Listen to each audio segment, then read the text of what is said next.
Counselor, there's a raccoon stuck in the vending machine.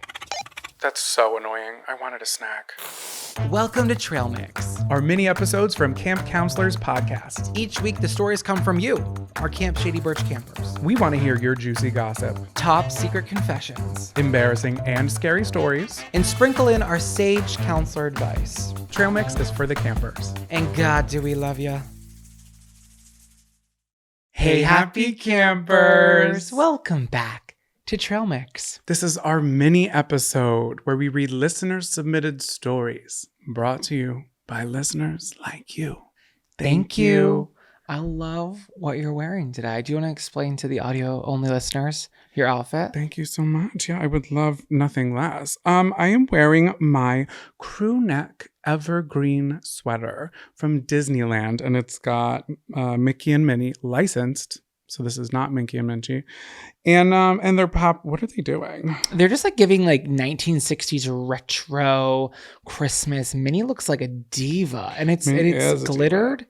It's very, you're actually giving very grandma right now. Thank you. I feel grandma. I have my blanket on my lap, and it's giving Scotch tape realness, and I feel cozy. I feel comfy. I was gonna put on some like real clothes, but I was like, fuck it, throw caution to the wind. Tis the season. He looked at me and was like, do you want a blanket for the show? And I said, we've never had a blanket for the show. What are you talking about? But there's a first for everything, and I think Trail Mix 64 is a great place to start that. And what better way? Well, you had another first this week. Oh my god. You want to tell them about it? So I don't love going on TikTok lives. And yes, if you do, that's such a lie. You love TikTok live. No, if I do, I'm lurking a little bit. Like I don't love to enter the chat because I don't know, I panic. I'm like, oh my God, somebody saw my name pop up and I don't want that, I'm not watching maliciously. I just, watch if something tweaks my interest. Don't give me a look. So I saw that an absolute icon and legend was on TikTok Live. A queen of Christmas to only my family, Rosie O'Donnell. So Rosie O'Donnell was on live, and I tippy-tap my way in, and I'm like, hello, my name's John, has entered the chat, bitch. And I type out really quick because there wasn't a lot of people in there, and she was talking to everybody. She seemed to be in a good mood. So I said, I'm having a Rosie Christmas, listening to a Rosie Christmas album right now. And campers, if you don't know what a Rosie Christmas is, you are not alone, because I thought everybody did. And Zachariah recently told my parents in person that he had never heard of a Rosie Christmas or Rosie O'Donnell having a Christmas album. I think a lot of people didn't know that she had a Christmas album. We talked about it on the show last year, but like you are one of the proud few that was really in deep with that. Yeah, it's a staple, still is to this very day. The years were 2000 and 2001. Or maybe, 1999 and 2000. That's what it was. She said 9/11, we're not doing it. We can't. She had to take a break. Everybody was in mourning. But you told my parents that you hadn't heard of it, and they were just as shocked as me. And I was like, I know. Everybody's missing out. So go stream it while you can. Or wait. We had a Camp Shady Birch radio holiday special that you can listen to. You worked really hard on that. I did. And it is out now. It is one of those ambiance videos. So it looks like you're in a cozy Camp Shady Birch cabin.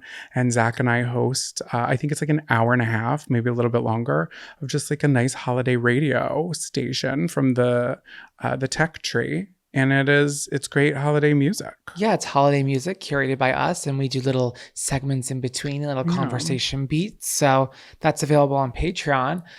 Let me get back to my story. Oh, I'm sorry. There's more. Rosie O'Donnell. As we are getting a delivery for ice cream, because that was important, I'm like, oh my God, I have to go answer the door. But Rosie's like, what if she acknowledges me when I'm not paying attention? So I'm bringing my phone out with me, and I take the ice cream from the ice cream delivery man, and I hear her say, a Rosie Christmas was my favorite album too. She read it. She acknowledged my existence, and she acknowledged the masterpiece that is a Rosie Christmas, followed by another Rosie Christmas. Well, it's special to you too. So that's all that matters. And maybe there's a camper out there that's also Rosie O'Donnell obsessed that can join you around the campfire. Yeah.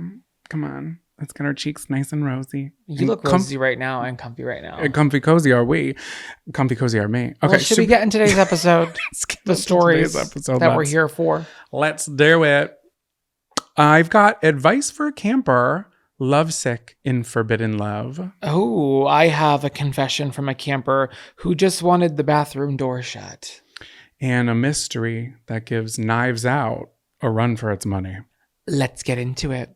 Are we qualified to be giving advice? No. Are we going to do it anyway? Absolutely. Welcome back to Dear Counselors. This is our segment where we are offering advice for those in need. How charitable of us. I know, it is the season for giving back. Yeah, it's like Toys for Tots, but for adults. Gays with Thoughts. Gays with Thoughts. You've got Toys for Tots and Gays with Thoughts. I love that. So let's give some advice here. Hi, honeys. I'm writing in for a small bit of advice. I've been in love with my best friend's brother for most of my adult life. Oof. I met them both at the same time. My best friend, we'll call her Daisy, and her older brother, we'll call him Jamie, met them both on the same night at a party. As soon as I saw Jamie, I knew I wanted him. He was tall with sandy blonde hair, and there was just something about him. He wasn't exactly traditionally good looking, but there was no denying he was attractive. He had that like ugly like puppy face, but it's like I'm into it. Who did we say at the party had who did you say had looked like a dog? What party? From the Rolling Stones. Oh no, Paul McCartney. You said Paul McCartney looks like a dog. Paul McCartney looks like Huckleberry Hound. And you said, and then your family said he has jowls. He has jowls. Yeah, well, I think that's what I was looking for. Paul McCartney, I don't think is traditionally handsome, but I think he's handsome. Yeah, I'll agree. Maybe maybe Jamie is a jowl kind of guy. Yeah, maybe Huckleberry Hound. I was gonna say maybe our camper is looking for her Huckleberry Hound. Okay, so as soon as I saw him, I was in love with him. Something about him very attractive. Okay, I really wanted to talk to him, but before I got the chance, I ended up talking to another group that Daisy was a part of, and me and her hit it off. Imagine my surprise when it turned out my new crush was Daisy's brother. Long story short, Daisy and I exchanged numbers, but unfortunately, Jamie and I did not. And thus began my long, long years of embarrassing, unrequited love. Unrequited? Unrequited love? Either way. At first, I didn't really know what to do. I was immediately put into the box of Daisy's friend, and I could barely get Jamie to even talk to me. Plus, he's pretty shy. Then I got a boyfriend, and I thought that would make me stop liking him so much. It didn't. The whole time we were dating, I told myself that if Jamie asked me out, I would dump the guy I was with.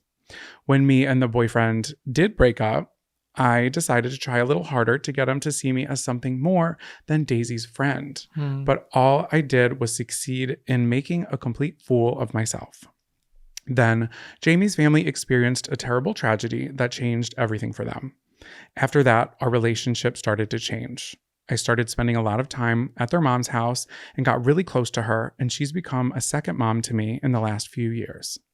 Daisy got married a few years later, and her husband have their own place.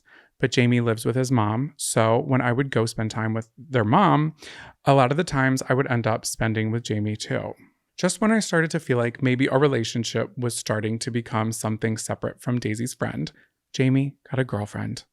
I was heartbroken, and I knew I didn't really have a right to be because he had never shown any sign that he actually liked me romantically. But it didn't stop me from crying about it. He dated this awful girl for a year, and I dreaded the day that he would tell me he was going to marry her. But then God smiled at me, and they broke up. They've been broken up for almost a year now, and in that year, all I've done is pine and pray and manifest that he will finally ask me out. I know it's silly, I know it's dumb, but I can't stop hoping. I know that if he actually liked me, he would do something about it, and that I probably ruined everything when I made a fool out of myself after I broke up with my boyfriend. So she doesn't really get into details about what happened there, so I don't know if there was... I'm assuming there wasn't an admission of her feelings because I feel like she would have said that, but we're not really sure what that making a fool of herself was. Yeah. It could be nothing. It could be her just overthinking things like I do a lot. I can't say anything to Daisy about it. I've tried to hint a couple times about how great it would be if me and Jamie dated because then we would be sisters. And she gets really weird when I do. I love him and I'm afraid that I'm never going to stop. Counselors, what do I do?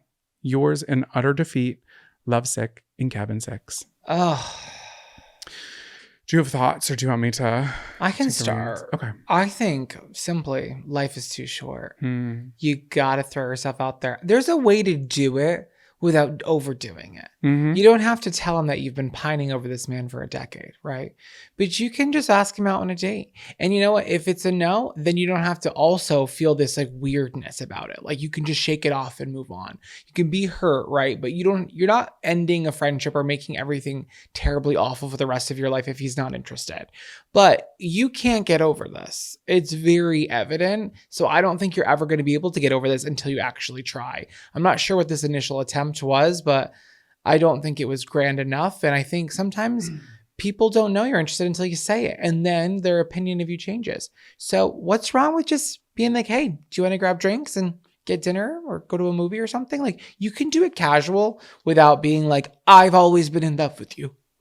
Right. That's a very good point. I think maybe the first step would be evaluate the situation and be like, okay, how could this change things? But also remember, like Counselor Zachariah said, life is far too freaking short. It seems like our camper has evaluated for years. Okay. So I think what you should do is jump on that before someone else does. Agreed. Because you never know if you haven't been communicating. Because you also said he's shy. So he could be on the same boat with you and just too nervous to say something to make anything weird.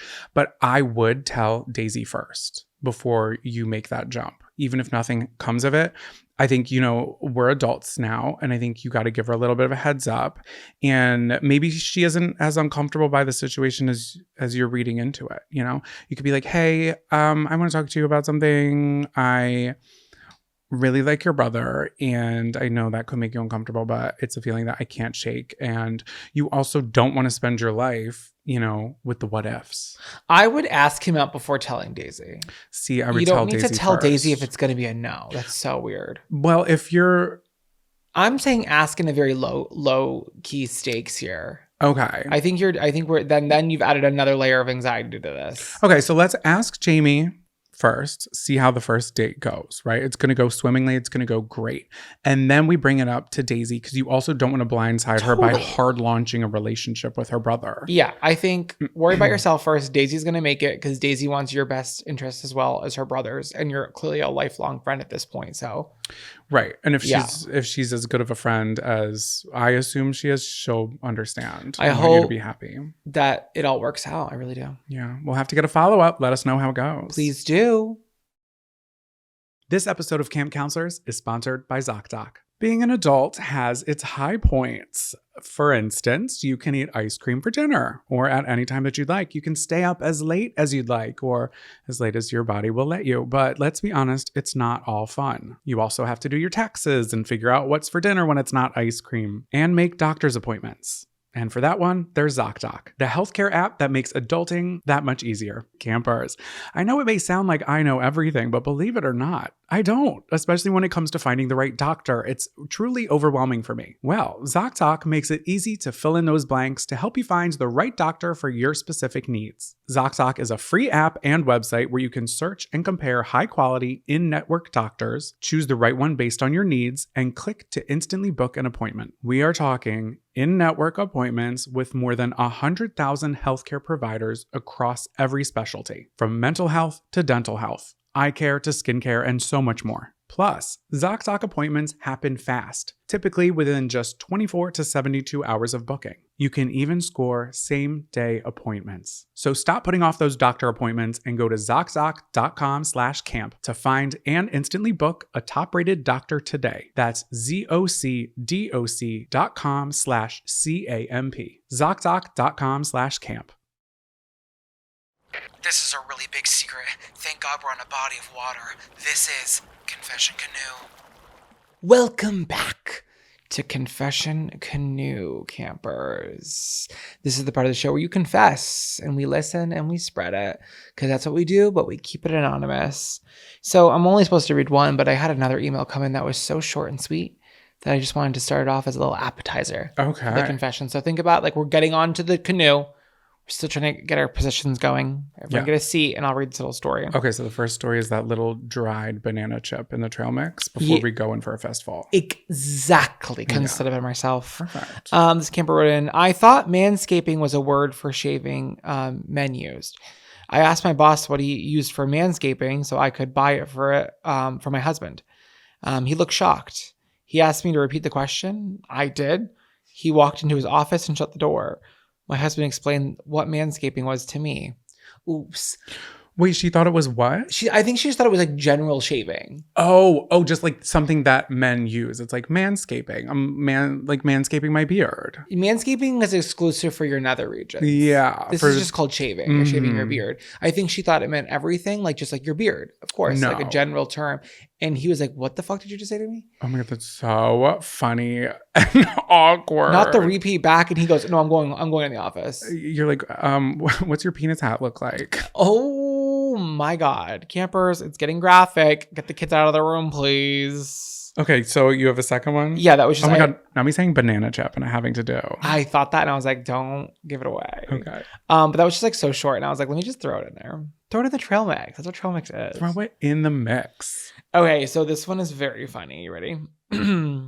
Hi, counselors. We just got back from our field trip to see both of your amazing performances in Chicago. Hi. We were roaring.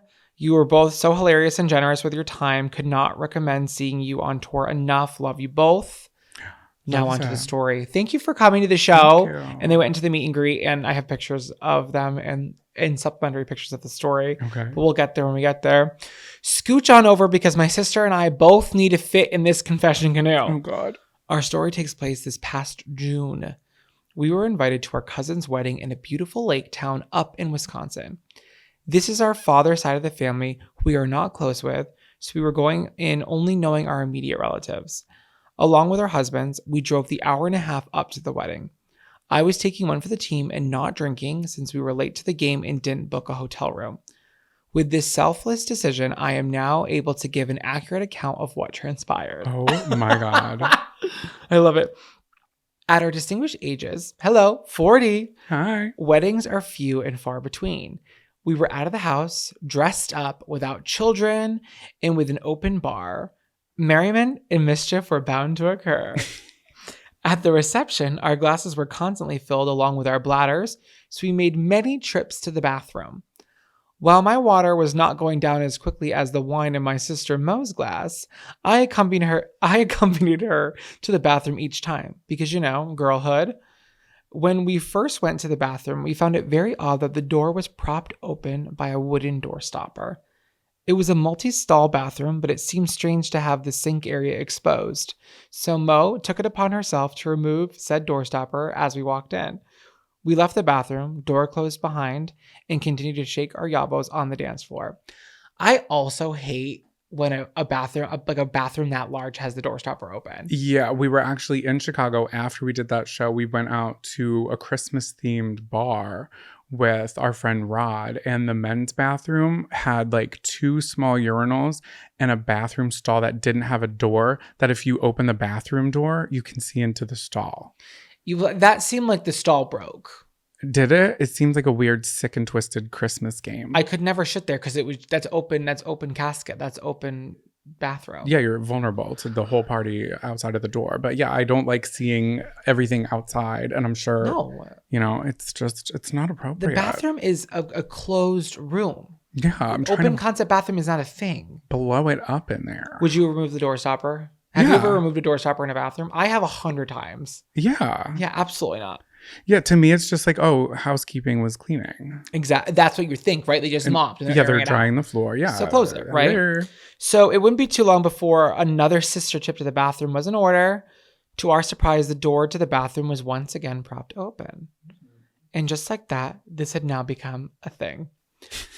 Each time we went to the bathroom, the door was propped open, and each time Mo removed the door stopper with more and more gusto.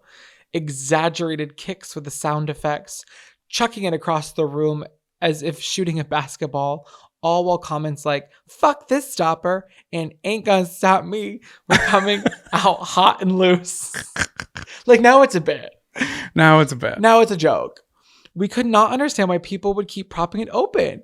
It had become a game to us, a game that we were not going to lose. Oh, God. Isn't that weird? That is weird. Set up a camera. Who is that? Actually, that's so weird and creepy. Yeah. Well, maybe then they would close the door if you have to set up a camera. Who's doing it? It's just such a mystery for our campers. Well, nearing the end of the night, we walk into the bathroom, kicking the door stopper as we enter like the badasses we were. Still not really sure what stance we were trying to make here. She's like, yeah, it's a stance against this. I have a closed door policy here. So she says, I walked into a stall while Mo stood in front of the mirror for a second. I lock the stall door behind me when I hear a commotion. I peek through the crack in the stall to see an older woman on crutches. Her crutches were banging up against the door as she struggled to push it open. Oh. Why? She cried out. I don't know why this keeps happening to me.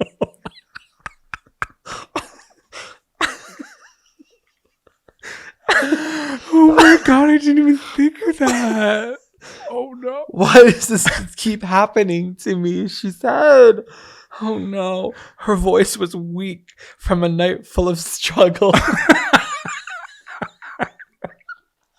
Sorry, I'm not trying to be ableist, but what the fuck? She was visibly upset. Mo quickly jumped into action, opening the door for the woman and sharing in her disapproval. Oh my God, I have no idea. This is so crazy. I would do the same thing. I'm like, this is so annoying. I can't believe they've done this to you. Who's doing this? I was letting out silent screams of laughter in the stall as my sister gingerly put the door stopper back in its rightful place. Oh my God, she's like, I'll remedy the situation. Like, hey, how did you know exactly where the door stopper was? We laughed so hard, tears streaming down our face as we made our way back to our husbands and told them what had happened. We felt horrible that we had ruined this woman's night, of course. But the hilarity of the situation was too strong. Oh my God. We scanned the crowd so we could point her out to them. We found her all alone, looking out the window at the lake. Oh. It was a very dramatic scene. We assumed she was deep in thought, going over all the hardships she had endured that night. Please see attached photo. Yes, it was too good not to document. No. We have pictures of me and the campers at the meet and greet in Chicago. The two of them in the bathroom taking selfies in the bathroom. Oh my and then God. a picture of her with her arms crossed looking out into a lake by herself. Oh my God. So this is for dramatics. This is real. To atone for our sins, we are working alongside Sandwich to make sure the camp is all ADA accessible. Thank you. Thank you so much for stepping up. Signed, the giggling sisters spending way too much time in the latrines. Joe and Mo. P.S. Please feel free to use our real names. We would love to take all the credit for this one. Joe and Mo. Oh no. Incredible story, but it's like you can't feel bad about it because like I think she just had like a foot surgery. So she wasn't like wheelchair bound. Right, but if someone was wheelchair bound, a bathroom should have a push. Like a little, it shouldn't be like locked, especially in like a wedding situation. This isn't a Hobby Lobby. No, this was totally like no one's fault. No one knew it was happening. No, agreed. And I get it when you have a bit and you have to like, of course you're going to kick it every time. It's like the bit of the night. I get it. But the fact that you got closure and you had to lie is just, oh my God. I'm roaring. We were roaring for this one. Roaring. Thank you so much for sending that in. Not the crutches. Okay, so here I'm showing Jonathan the pictures off camera. So this is me, Mo, and Joe. And then they're so funny, Mo and Joe. They've named the files of the photos. This is the two of them in the bathroom. It just says guilty bitches. And they look like they're up to no good. Guiltybitches.jpg. Okay, and then look at this one. Victim.jpg. The woman looking out the window. It just says victim.jpg. I am obsessed. I am a victim.jpg today. I love that. Hi, I'm Stassi Schroeder. On my podcast, I share candid updates from my personal life, chat with some of my best friends about what's going on in our lives, give commentary on the latest pop culture headlines, and sometimes deep dive into random topics I'm obsessed with, like human design. It's a bit all over the place, but that's how I like it. And you will too. Listen to my podcast, Stassi, wherever you get your podcasts. Scary stories around the campfire. Welcome back to scary fucking stories around the fucking campfire, bitch.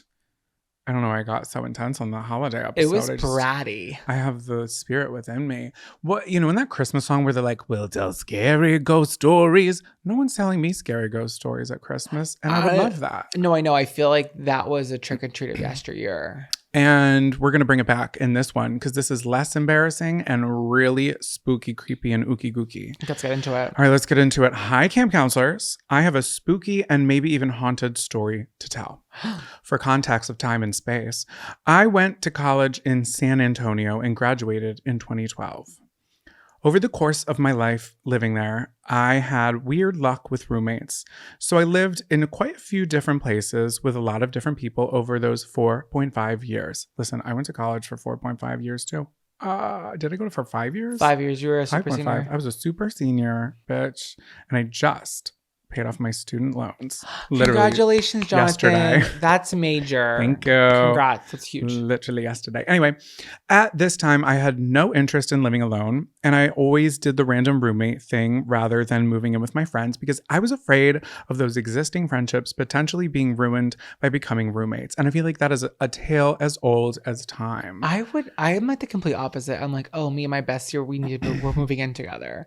I am the same way, and it worked out for me when I was living with my friend Sarah for a while. But I heard that all the time. Before we moved in together, everybody was like, oh my God, this could change things. You could like come out of this not being friends. Yeah, but you had fun. We had fun, and we're not friends now, but it's for a different reason. But I live with Mia, and we're still friends. yeah, it definitely works out. It depends person to person, but I get it. Doing the random roommate thing sometimes is Safer. easier. For sure, safer. Yeah. But also scarier because it's like, who's the roommate? I'm sorry. I digress. No, 100%. Absolutely right. What if my bestie gives me the ick? Even worse. What if I give her the ick?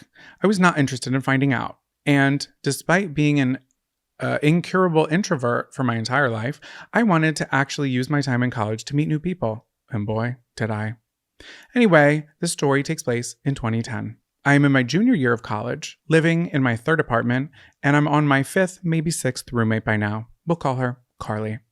Thankfully, she was my nicest and most normal roommate of the bunch. Carly had a boyfriend we'll call Jared. Jared's biggest flaw, by far, was that he always walked around the apartment in sweatpants and no undies. So his wiener was always just swinging about. I need you to know this. As two gay men, this would never be an issue for us. No. I feel like it's sweatpants season for a reason, and he's giving you a gift, and that's Christmas. No, for real. I'm wearing gray sweatpants under this. Look at that. Peekaboo, Yeah, but you're getting a little show. with no underwear underneath. No panties. No bra. No panties. Yeah, it's like when you guys wear no bra. You're like, whatever. Yeah. When guys wear, well, it's different. Yeah, it is also totally like different. not his place. And she's like trying to be respectful, but you can't not look. Even though you're not like interested, it's just there's a meat flapping around and I can see it. It's too visible. And sometimes boys are dumb and like just don't know. Oh, they don't care. It's voyeuristic. Yes. Okay, so that's Jared's biggest flaw. Oh. Okay, so details are not important to the story, but it still haunts me. As for me, I dated 2 people for 4 months each during my whole time in college. This was not during that time because I was in my one night stand era. Holla. I added the holla. I only lay all this out to let you know that only one other person than me, Carly, and management had access to our second story apartment, and that was Jared. I became a professional third wheeler at this point. So the 3 of us, Carly, Jared, and I, were out to eat or something. When we came home, Jared hopped in his car and went to his own house, and Carly and I went upstairs to the second floor. I unlocked the door to our apartment, but it would not open. We could see through the crack in the door that it was bolted shut, which could only be done from the inside of the apartment. We look at each other like we were on a sitcom because we simply didn't know what to do. You're standing there and I'm standing here. Who's driving the bus? We jiggled the handle and knocked on the door, so maybe someone was inside, but if they were, did we want in? Yeah, like who's in my house? Our kitties were in the apartment and we both needed to pee. So obviously we needed to get in. So Carly gives it a go and voila, the door opens. So she's just like slamming her body against the door. The bolt had magically become unlocked. So we had never heard or saw the bolt unlock. We were just inside, super spooked out. So they saw it initially that it was locked and now it just randomly is unlocked. Yeah, I guess. Weird. I wonder what kind of bolt this is. You get like a deadbolt. Okay. You can see, you like look through a door frame and you can see the little like bar. Yeah. Yeah, you can see that in any door. Oh my God, that's so spooky. No, it's scary. So who's inside? Maybe one of the cats was like, fine, I'll get it. Buffy could never. She'd look at you and be like, go figure it out. And literally. until she was hungry, and then she'd all of a sudden get mechanical equipment. She's like, okay, and now opposable I'm hungry. thumbs. Exactly. When we got inside the apartment, we were greeted by our fuzzy buddies who were just fine. But then we noticed something was off in the kitchen. Every single kitchen drawer had been taken out and placed on the floor. And I do mean placed on the floor. What? There wasn't a single piece of silverware or kitchenware out of place. Nothing was ransacked or searched or thrown or stolen or strewn about. Everything was neatly in its place, but on the kitchen floor. The drawers? Like they took them out of the cabinets and put them on the ground? Placed them on the floor. We were officially freaked out. We each grabbed a kitchen knife. It stood back to back, and we went around from room to room, shaking our knives outstretched in front of us, looking for, well, we didn't know what. Would it be a ghost? An intruder? What would we do if we came upon something or someone? We must have looked stupid. Our search yielded no results. Only the lock and the kitchen gave us the spookies, so we called the local police station, not the emergency line. One policeman came out and he searched our apartment high and low, and he found that there was no forcible entry on the door, any of the windows, or the balcony door, which was always locked when we came into the apartment. So now we ask ourselves, who placed all the kitchen drawers on the floor? Why? How did the door lock from the inside and seemingly unlock on its own? These were all questions that were never answered. I genuinely don't have any ideas other than it was a ghost. And to this day, it's my scary story that I tell around the campfire. Signed, Spooked Out Roommate in Cabin 28. I don't know if it was a burglar because, like, what was the motivation of doing that? That does seem very paranormal, like just truly at its core paranormal. I feel like, too, if it was a burglar, the lock situation was, like, spooky. Because I feel like if you got in and then everything was on the floor, that would be like, okay, a burglar was in here for sure. But now, I don't know. Oof. I believe in that shit. One time I came downstairs in the apartment I was living with my friend Sarah, and all the cabinet doors were open. That was terrifying. We left. I will say that that's a really great prank to pull on somebody. Yeah. It kind of is. I don't think this is a prank, obviously, but like if you want to prank your friends harmlessly, like do something haunting like that. Like open up all the drawers. Wow. It gets a little bit spookier because I did a little research and I found it's called mesquitenews.com. It's an article from 2024. Smoking hot news served best with a side of slaw. It doesn't say that. It doesn't, but I added it. Wouldn't that be God. good? But it's called Mesquite News. It's like, come on, it's Texas. It's barbecue season. Okay, so there was a 2014 article that was written about the years 2010 to 2013. And how there were San Antonio break-ins on college campuses with an uptick in frequency between those years. And in 2012, which was the year that our camper graduated, there were 9 arrests made of men who were breaking into college campuses and stabbing people with knives. Sorry, not to take a dark turn, but isn't that fucking terrifying? It could have been a ghost, but this was also happening somewhere else. What a dark way to end that story. Well, thank God they're okay, but that's God you're terrifying. Okay. But that's the scary ghost story and tales from the glories of Christmases long, long ago, San Antonio. Can you believe this is our last trail mix of 2024? Oh my God, is it? I didn't even check my calendar. You guys. I know. This is the last of it. The trail mixes run dry. We're just the crumbs left. Yeah, but don't worry. We're getting a new shipment in for 2025. Yes, there'll be an episode on Wednesday, of course. And then we're going to take the next 2 weeks off because it's Christmas and New Year's Eve and you guys are busy and we're busy. Yeah. And we all need time to celebrate. But this was a good one. What a great way to tie a bow on this one. Yes, I love it. I loved our stories. Such a good one. And if you need a last minute Christmas gift, I am doing cameos. You can look me up on Cameo. Wow. Yeah, check me out. Counselor Jonathan's on Cameo and Counselor Zachariah is on the toilet. And so that's it for Trail Mix. For what a great year of Trail Mix. Yeah, but you know what though?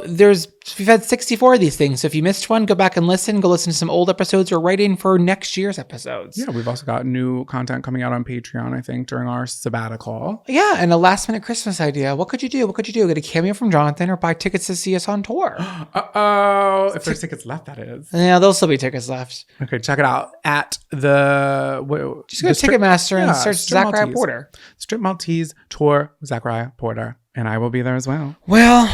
we love you, and we'll see you on Wednesday, and then we'll see you in 2025. And with that being said, lights out, campers.